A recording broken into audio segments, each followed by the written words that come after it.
जय भीम साथियों। आज के इस वीडियो में बात करेंगे कथित राम राज्य की, जिसकी चर्चा पूरे देश भर में हो रही है। जब से इस बात की घोषणा हुई है कि 22 जनवरी को अयोध्या में राम मंदिर का उद्घाटन होगा, तब से ही पूरे देश में मीडिया से लेकर सामान्य लोगों तक बस एक ही चर्चा उठ रही है, राम राज्य की। इन सब में सबसे विचित्र बात तो यह है कि दलित समाज के लोग भी राम राज्य आने की खुशी में झूम रहे हैं। ऐसे में मैंने सोचा कि इस पर भी बात किया जाए। क्यों ना राम राज्य के बारे में विस्तार से जानकारी लिया जाए। जिस राज्य के बारे में कहा जाता है कि राम राज्य में कोई दुखी नहीं रहता था, तो इस बात में कितनी सच्चाई है? क्या राम राज्य सबके लिए बराबर था या किसी खास जाति के लिए ही खास था? इस वीडियो में हम देखेंगे कि राम राज्य में शूद्रों की स्थिति कैसी थी। क्या शूद्रों और दलितों को अपना अधिकार प्राप्त था या सिर्फ एक जाति विशेष के लोग ही लाभान्वित होते थे? तो वीडियो को शुरू करते हैं। राम राज्य को समझने से पहले हमें रामायण के बारे में जानना होगा।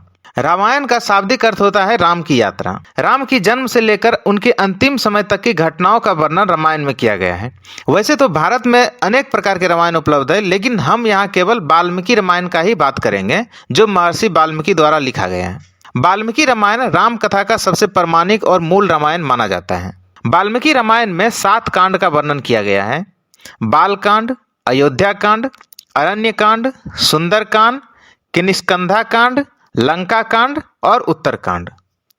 हम यहाँ 7वां कांड उत्तरकांड के बारे में बात करेंगे, क्योंकि इसी कांड में राम राज्य का वर्णन किया गया है। वाल्मीकि रामायण के अनुसार जब राम लंका से युद्ध जीतकर वापस आता है तो उन्हें पुनः राजा की गद्दी पे बिठा दिया जाता है। उसके बाद का शासनकाल राम का शासनकाल माना जाता है। उत्तरकांड में 111 सर्ग और 3432 श्लोक हैं। इसके सर्ग 73 से लेकर सर्ग 76 तक में एक कहानी देखने को मिलती है। उसे पढ़ने के बाद राजा राम की न्याय पद्धति पर न केवल सवाल उठते हैं, बल्कि उनके आचरण को भी संदेह और भेदभाव की दृष्टि से देखा जाता है। कहानी कुछ इस प्रकार है कि एक दिन राजा राम के दरबार में अचानक एक ब्राह्मण रोता हुआ बिलखता हुआ आ पहुंचता है। राजा राम ने उस ब्राह्मण से जब रोने का कारण पूछा तो उसने बताया कि उनके 13 वर्ष के पुत्र की असमय मृत्यु हो गई है। यह राम के राज्य में अनोखी और असंभव सी घटना थी, क्योंकि माना जाता है कि राम राज्य में इस तरह का कष्ट किसी को हो ही नहीं सकता।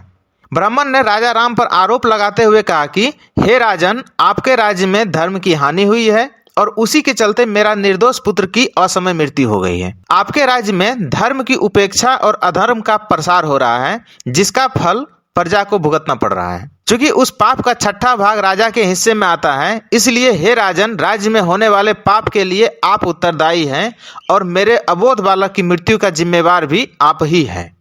यह कहते हुए वह ब्राह्मण फिर से रोने बिलखने लगता है और रोते बिलखते हुए राजा राम के सामने जमीन पर गिर पड़ता है।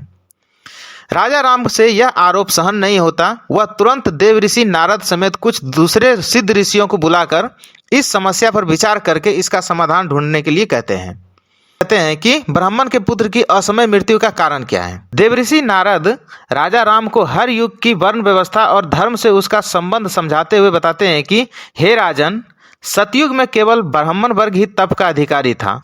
त्रेता युग में अधर्म ने अपना एक पैर धरती पर रखा और धर्म के 3 पैर रह गए, और इस प्रकार क्षत्रियों को भी तपस्या करने का अधिकार मिल गया।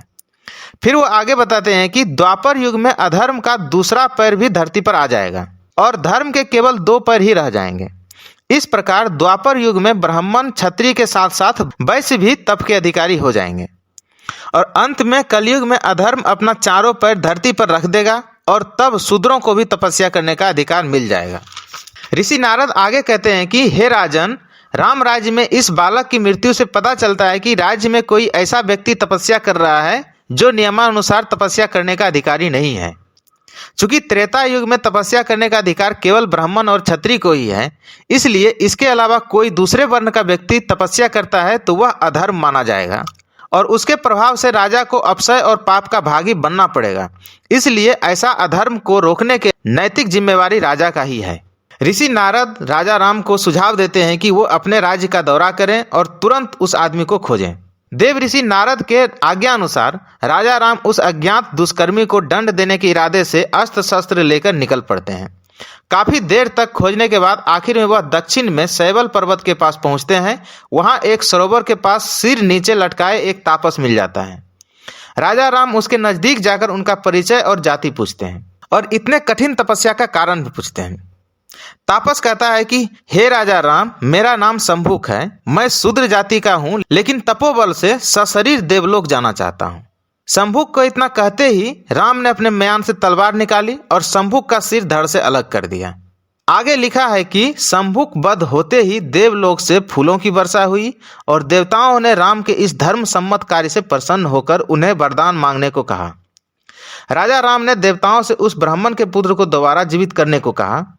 देवताओं ने सहर्ष उसकी बात मान ली और ब्राह्मण का पुत्र फिर से जीवित हो उठा। इस कथा से यह पता चलता है कि देवताओं ने भी राजा राम के हाथों शंभुक की हत्या का पूरा समर्थन किया। शंभुक की कहानी तो यहाँ समाप्त हो जाती है, लेकिन इस कहानी से कई सवाल मन में उठते हैं। क्या शंभुक का शूद्र वर्ण में जन्म लेना अपराध था? क्या शंभुक का तपस्या करना अपराध था? क्या शंभुक का तपस्या करना अधर्म था? और यदि त्रेता युग में शूद्र जाति में जन्म लेना या शूद्र होकर तपस्या करना अधर्म था, तो आज के दलित और शूद्र त्रेता युग के देवता की पूजा क्यों करें? अब कुछ लोग कहते हैं कि उत्तरकांड महर्षि वाल्मीकि की मूल रामायण का अंश नहीं है, इसको बाद में जोड़ा गया है। तो फिर सवाल उठता है कि किसने उत्तरकांड को जोड़ा, और क्या रामायण या किसी भी हिंदू धर्म ग्रंथ में छेड़छाड़ किया जा सकता है? और यदि किसी ने साजिश के तहत बाद में जोड़ दिया, तो आज भी वो भाग रामायण का हिस्सा क्यों बना हुआ है? क्योंकि आज भी वाल्मीकि रामायण में जो गीता प्रेस से छपती है उसमें उत्तरकांड का भाग मौजूद है। ये सारे बातों से पता चलता है कि जो बाद में जोड़ने वाली बात बताई जाती है वो कहीं ना कहीं भ्रामक है।